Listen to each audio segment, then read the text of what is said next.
2022년 2월 10일 선목교회 큐티 방송입니다. 기도합니다.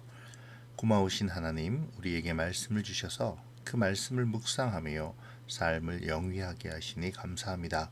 오늘의 묵상에도 함께하여 주셔서 말씀 가운데에 임하시는 하나님의 나라를 깨닫게 하여 주시옵소서. 감사를 드리며 예수님의 이름으로 기도합니다. 아멘. 오늘 말씀은 마가복음 4장 21절부터 34절입니다. 또 그들에게 이르시되 사람이 등불을 가져오는 것은 말 아래에나 평상 아래에 두려 함이냐 등경 위에 두려 함이 아니냐. 드러내려 하지 않고는 숨긴 것이 없고 나타내려 하지 않고는 감추인 것이 없느니라. 들을 귀 있는 자는 들으라. 또 이르시되 너희가 무엇을 듣는가 스스로 삼가라. 너희의 헤아리는 그 헤아림으로 너희가 헤아림을 받을 것이며 더 받으리니 있는 자는 받을 것이요 없는 자는 그 있는 것까지도 빼앗기리라. 또 이르시되 하나님의 나라는 사람이 씨를 땅에 뿌림과 같으니 그가 밤낮 자고 깨고 하는 중에 씨가 나서 자라되 어떻게 그리 되는지를 알지 못하느니라. 땅이 스스로 열매를 맺되 처음에는 싹이요 다음에는 이삭이요 그 다음에는 이삭의 충실한 곡식이라. 열매가 익으면 곧 낫을 대나니 이는 추수때가 이르렀습니다. 또 이르시되 우리가 하나님의 나라를 어떻게 비교하며 또 무슨 비유로 나타낼까. 겨자씨 하늘과 같으니 땅에 심길 때에는 땅 위의 모든 씨보다 작은 것이로되 심긴 후에는 자라서 모든 풀보다 커지며 큰 가지를 내나니 공중의 새들이 그 그늘에 깃들일 만큼 되느니라. 예수께서 이러한 많은 비유로 그들이 알아들을 수 있는 대로 말씀을 가르치시되 비유가 아니면 말씀하지 아니하시고 다만 혼자 계실 때에 그 제자들에게 모든 것을 해석하시더라. 아멘. 마가복음은 예수님이 누구신가라는 질문을 끊임없이 제기하며 그분이 하나님의 아들이시자 그리스도이심을 밝히고 있습니다. 그런데 그러한 가운데 예수님께서는 자신이 누구신지에 대하여 귀신들의 입을 막으시고 사람들을 피하시는 등 자꾸만 감추려 하시죠. 이 두 가지의 기조는 전혀 다른 기조처럼 느껴집니다. 마가는 예수님의 감추심을 복음서에 예수님이 누구신가에 대한 보다 확실한 증거로 사용하려 하죠. 그렇다면 예수님은 왜 자꾸만 자신이 하나님의 아들이시자 메시아이심을 감추려고 하실까요? 많은 무리들이 주님께로 나아옴에도 예수님은 왜 그들을 피하기만 하실까요? 그 이유는 이미 말씀드린 바와 같습니다. 메시아에 대한 사람들의 오해와 지극히 세속적인 목적으로의 예수님께로 나아옴이기에 그렇죠. 예수님께서 자신이 누구신가를 감추려 하시는 이유도 여기에 있습니다. 아직 예수님께서 자신의 메시아이심을 드러내실 때가 되지 않았기 때문이죠. 오늘 본문에서 제일 먼저 나타나는 비유는 등불과 헤아림의 이야기입니다. 등불의 쓰임새는 어두운 곳을 밝히는 데 있죠. 그러므로 등불의 위치는 등경 위이어야 합니다. 가장 많은 곳을 보기 위해서 말이죠. 아마도 등불을 가져와서 말 아래나 평상 아래에 두므로 빛이 퍼져나감을 방해하는 사람은 거의 없을 것입니다. 여기서 말은 동물이 아니라 곡식을 세는 도량 기구를 말합니다. 쉬운 성경은 이를 돛박이라고도 번역했죠. 결국 이 말은 세상에서의 부와 이익을 의미합니다. 또한 평상은 세상의 즐거움과 쾌락을 의미하죠. 그러므로 예수님은 하나님의 말씀과 하나님의 나라를 세상의 즐거움과 부로 말미암아 저버려서는 안 된다고 말씀하고 있는 것이죠. 하나님의 나라의 비밀은 결국 드러날 것입니다. 예수님이 하나님의 아들이시자 메시아이심도 결국에는 예수님께서 친히 밝혀 드러내실 것이죠. 숨긴 것은 나타나고 비밀은 드러나기 마련이니까요. 그것이 반드시 드러나고야 만다는 것을 무시하는 사람들은 마지막에 낭패를 당하게 될 것입니다. 현재에는 보잘것없이 작은 모습으로 예상 밖의 감추인 모습으로 존재하는 하나님의 나라이지만 그것을 가진 자와 가지지 않은 자의 결과는 나중에 그것이 온전한 모습으로 나타나게 될 때에 결코 메울 수 없는 질적인 차이를 가져오게 할 것입니다. 큰 것을 주는 자는 큰 것을 되받고 작은 것을 주는 자는 작은 것을 되받는 것이 당연한 결과이니까요.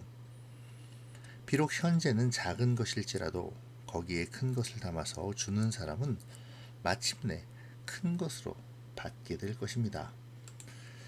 이것을 예수님은 헤아리는 헤아림, 곧 하나님의 나라와 말씀에 대한 믿음의 분량만큼 우리가 헤아림을 받게 될 것이라고 말씀하시죠.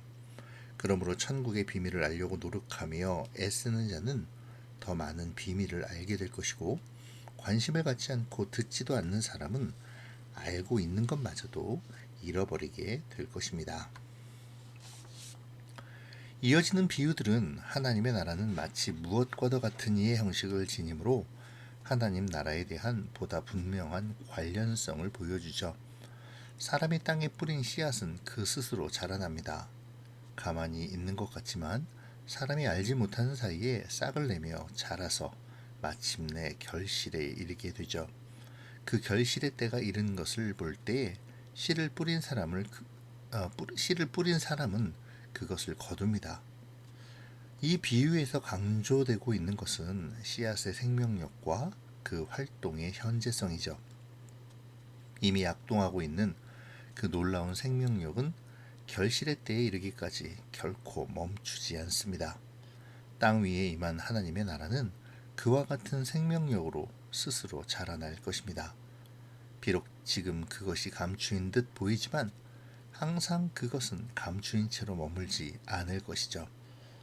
자라고 여물어 추수의 때에 이른 곡식처럼 풍성해지고 충만해질 것입니다. 이와 같은 씨앗의 숨은 생명력에 비해 겨자씨 비유에서는 씨앗의 작음이 강조되고 있습니다. 그것은 땅 위의 모든 씨보다 작은 것이죠. 하나님의 통치는 온 세상의 모든 것을 다 덮고도 남습니다. 하지만 그것은 현재의 모든 씨보다 작은 겨자씨와 같은 모습으로 임하여 있죠. 그것이 자라나 풀보다 크고 가지를 내어 공중의 새들이 그 그늘에 깃들게 됨처럼 언젠가 하나님의 때가 무르익으면 모든 하나님의 백성이 영원한 기쁨과 안식을 누리게 할 영원한 나라로 나타날 것입니다. 예수님께서 연약하고 보잘것없이 십자가에서 패배한 듯 보였지만 죄와 사망의 권세를 이기시고 부활하신 것처럼 말이죠. 그러므로 우리는 작은 제자로 주님을 따라야 합니다. 하나님 나라의 원대하고 영광스러운 완성의 씨앗을 품고 있는 자가 되어야 하죠. 하나님의 나라는 현재 상황 속에서 사람들의 눈에 잘 띄지조차 않는 겨자씨의 모습과 같을지도 모릅니다. 하지만 중요한 것은 그것이 현재에 이미 역사하고 있다는 사실이죠. 만약 하나님의 나라가 이미 완성된 최종적 모습으로 다가온다면 사람들은 쉽게 하나님의 나라를 맞이할 수 있을 것입니다. 그러나 겨자씨와 같이 보이지 않는 모습으로 다가온다면 사람들은 쉽게 이를 놓치고 말겠죠. 현재의 작은 것 속에서 하나님 나라 씨앗의 생명력을 보지 못하는 사람들은 결국 아무것도 아닌 존재들로 전락하게 될 것입니다. 그러나 작은 것 속에서 위대함을 보는 사람들은 그 위대함이 온전히 펼쳐지는 순간에 진정한 영광과 기쁨을 경험하게 되겠죠. 등불을 감추기 위해 등불을 켜는 사람은 없습니다. 마찬가지로 예수님의 감추심과 비유의 말씀은 하나님의 나라를 더 분명히 전달하고 주님의 메시아 사역을 이루게 하는 데 목적이 있죠. 예수님의 감추심과 비유의 말씀은 스스로 눈 감는 사람들에게는 감춰져 보이지 않지만 주님께 겸손히 나아가는 택한 백성들에게는 구원의 소망을 주는 진리가 됩니다. 이 진리를 헤아리는 만큼 우리가 헤아림을 받을 것이라고 예수님은 말씀하셨죠. 오늘 우리들의 모습을 돌아보시죠. 우리는 주님의 말씀을 얼마나 신뢰하고 있습니까? 주의 뜻을 얼마나 헤아리며 순종하기를 원하는지요? 예수님은 계속해서 하나님의 나라에 대하여 말씀하시는데요. 하나님 나라는 땅에 심겨진 곡식과도 같아서 보이지 않게 점점 자라나고 있다는 것이죠. 사람들에게 매력적으로 다가가지 않아도, 전적으로 환영받지 못해도 점점 자라나고 있습니다. 생명으로서 하나님의 나라는 사람들을 모르게 도래했고 또한 도래하고 있습니다. 노아의 때처럼 장가가고 시집가며 그렇게 세상에 함몰되어 살아서는 안 되는 이유이죠. 우리 한 사람 한 사람이 생명의 씨앗으로 말씀 속에 뿌리내려 싹을 틔워야 합니다. 보이지 않게 자라는 씨가 자랄 수 있도록 하나님께서 그들을 가꾸신다면 우리 역시 하나님께서 하루하루를 인도하시며 자라게 하실 것입니다. 말씀 속에 생명의 씨앗으로 뿌리내리는 것의 의미를 이 시간 생각해 보시면 좋겠네요. 그리고 나 자신이 하나님의 나라로 어떻게 자라가야 하는지도 묵상하시기 바랍니다. 마지막으로 예수님은 작지만 크게 자라는 씨를 겨자씨나무로 비유하셨습니다. 하나님의 나라의 시작은 겨자씨 한 알같이 미미하게 보일지도 모릅니다. 하지만 예수님과 보잘것없어 보이는 그의 제자들로 시작된 하나님의 나라는 로마를 정복하고 전 세계로 퍼져나갔죠. 그리고 시대를 넘어 오늘까지 전해졌습니다. 제국은 무너지고 황제는 사라졌지만 하나님의 나라는 영원하죠. 시대마다 그 수가 작은 듯 보일지라도 결국 남고 번성하는 것은 생명인 하나님 나라뿐이고 진리인 복음뿐임을 기억하는 우리가 되어야겠습니다.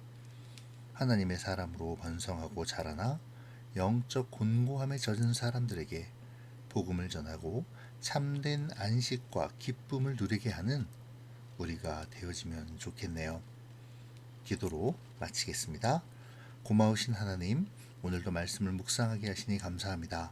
하나님 나라의 비유들을 통해 먼저 하나님 나라가 살아 역사함을 알게 하시고 죽은 믿음이 아닌 산 믿음을 가지고 세상의 가치관과 싸우게 하시며 지금은 잘 보이지 않으므로 약하고 작다고 느껴지는 하나님의 나라를 신뢰하며 그 원리를 따라 세상에 복음을 전하는 삶을 살아가는 담대한 주의 백성이 되게 하여 주시옵소서. 이 시간 이후에 각자의 묵상 가운데도 주님의 참된 지혜가 각자에게 합당한 깨달음을 주시기를 바라오며 예수님의 이름으로 기도합니다. 아멘.